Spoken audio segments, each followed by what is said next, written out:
ఏంటంటే ఏ ఏ చిన్న సాకు దొరుకుతుందా ప్రభుత్వాన్ని అప అప్రతిష్ట పాలు చేయాలి, ఎంత తొందరగా ప్రజల్లో అన్పాపులర్ చేసేసి తన గద్దెనెక్కాలనే ఆతురత మొదటి నుంచి కూడా ఈ సంవత్సర కాలంలో కనపరుస్తూ ఉన్నాడండి.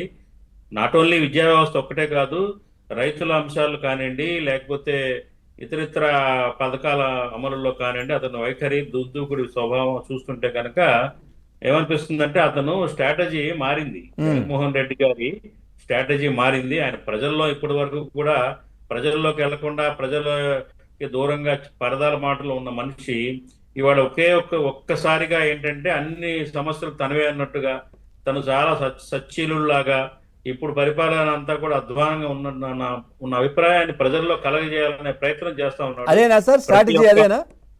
ఆ స్ట్రాటజీ ఏంటంటే చిన్న విషయాన్ని కూడా గోరంత పరవంతులుగా చేసి ప్రజల్లో అన్పాపులర్ చేసే దాంట్లో భాగమే ఈ ఈ ట్వీట్. ఉహు, ఇప్పుడు ఆయన ఆయన టెన్యూర్ లో క్లియర్ కట్ గా గూగుల్ సెర్చ్ చేసినా కానీ ఎప్పుడు నోటిఫికేషన్ ఇచ్చారు, అవును. ఎప్పుడు అడ్మిషన్స్ అయినాయి, సెకండ్ ఫేజ్ కౌన్సిలింగ్ ఎప్పుడు అయింది అనేది క్లియర్ కట్ గా ఉంది.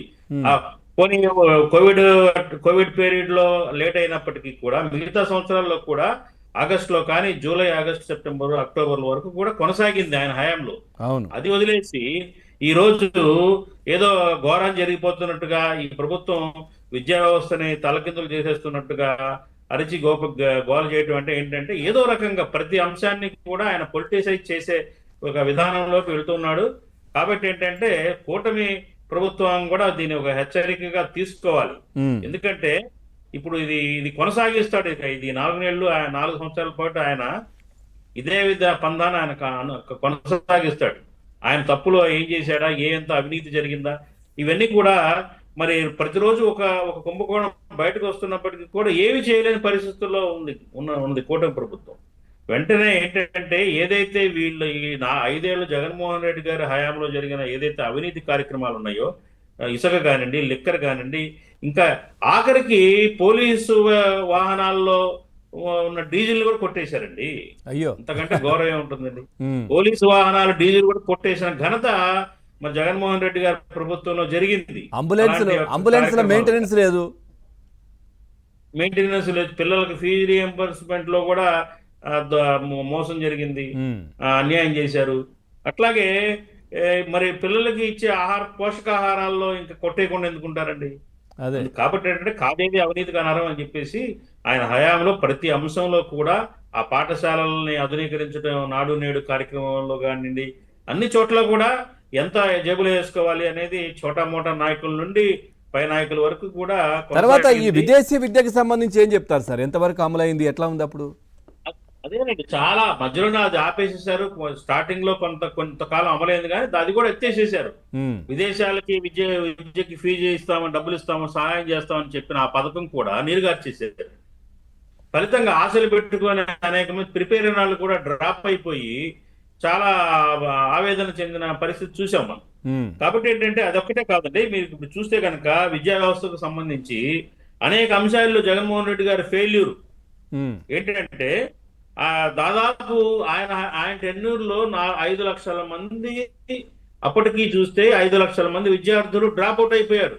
ఉమ్, అట్లాగే ఇంగ్లీష్ మీడియం అన్నాడు. ఇంగ్లీష్ మీడియం చదువు మరి యాక్చువల్ గా సడన్ గా ఒకే ఓవర్ నైట్ గా ఇంగ్లీష్ ఎలా నేర్చుకోగలుగుతారు ఉపాధ్యాయులు నేర్పించేవాళ్ళు చెప్పండి. ఈయనకి ఆ కల్లో ఒక మంచి ఆలోచన వచ్చింది, తెల్లారగట్ల అమలు జరిపేశాడు. మరి ఎట్లా ప్రిపేర్ అవుతారు విద్యార్థులకు? ప్రాపర్ ట్రైనింగ్ ఇవ్వకుండా ఉపాధ్యాయులకి ఎట్లా ఇంగ్లీష్ నేర్పగలుగుతారు? సిబిఎస్ఈ సిలబస్ ని ఏ రకంగా వాళ్ళు బోధించగలుగుతారు? ఇవన్నీ ఫెయిల్యూర్స్. అదొకటి. మళ్ళీ బైజూస్ అని చెప్పేదో తెచ్చాడు, ఆ ట్యాబ్లలో ఆ సాఫ్ట్వేర్ వేసి వాళ్ళ దగ్గర ఏదో డబ్బులు దాంట్లో కూడా స్కామ్ జరిగిందనే వార్తలు. బ్యాగులని, ట్యాబ్లని ఏదైతే విద్యార్థులకు ఉచితంగా ఇచ్చేవాడిని ప్రతి దాంట్లో కూడా స్కామ్. ఆ ట్యాబులు పనిచేయలేదు, చాలా మంది పక్కన పడేశారు. అవును. ఆ ట్యాబులు అనేది ఒక భాగవతం, దాంట్లో అవినీతి ఉంది, చాలా కుంభకోణాలు ఉన్నాయి. ఏ కంపెనీల నుంచి చౌకబారు కొనేసి డబ్బులు జేబులో వేసేసుకున్నారు. ఇట్లా ప్రతి చోట కూడా విద్యా వ్యవస్థని భ్రష్టు పట్టించాడు 5 ఏళ్ల కాలంలో. ఎవరు కూడా 5 ఏళ్ల కాలంలో. ఇంకొకటి ఏంటంటే ఇంజనీరింగ్ చదువుతున్న పరిస్థితి ఏంటి, అక్కడ ఇంజనీరింగ్ కాలేజీల్లో ఉన్న పరిస్థితులు ఏంటి, అక్కడ ఫ్యాకల్టీ ఎలా ఉంది, ఫెసిలిటీస్ ఎలా ఉన్నాయి, ఇన్ఫ్రాస్ట్రక్చర్ ఎలా ఉంది, ఇదంతా కూడా 5 ఏళ్ల కాలంలో ఏమన్నా డెవలప్మెంట్ అయిందా? ఏమన్నా సెటరేట్ చేశారండి? ఏటా దాదాపు 80,000 మంది ఇంజనీర్ గ్రాడ్యుయేట్స్ బయటకు వస్తున్నారండి ప్రతి సంవత్సరం కూడా. ఉమ్. వీళ్ళకి బయటకు వెళ్ళి ఉద్యోగాలకి చూస్తే కనుక వీళ్ళకి సరైన ఉద్యోగ వ్యవస్థ లేదు. ఉద్యోగ ఇండస్ట్రీకిను వీళ్ళు చదువుకున్న దీనికి కూడా చాలా గ్యాప్ ఉంది. తర్వాత వీళ్ళు అక్కడ ఏదైతే ఇన్ఫ్రాస్ట్రక్చర్ లేని అరకొర వసతులతో ఉన్న కాలేజీల్లో చదువుకొని కమ్యూనికేషన్ స్కిల్స్ లేకుండా ఇండస్ట్రీకి డిమాండ్కి సూట్ కాకుండా నిరుద్యోగులుగా మిగిలిపోయారు. సో ఏమి జరగలా అక్కడ. కేవలం ఇంజనీరింగ్ కాలేజీలకి పర్మిషన్లు ఇవ్వటం రమారమి ఎన్నండి, దాదాపు 600 పైగా ఇంజనీరింగ్ కాలేజీ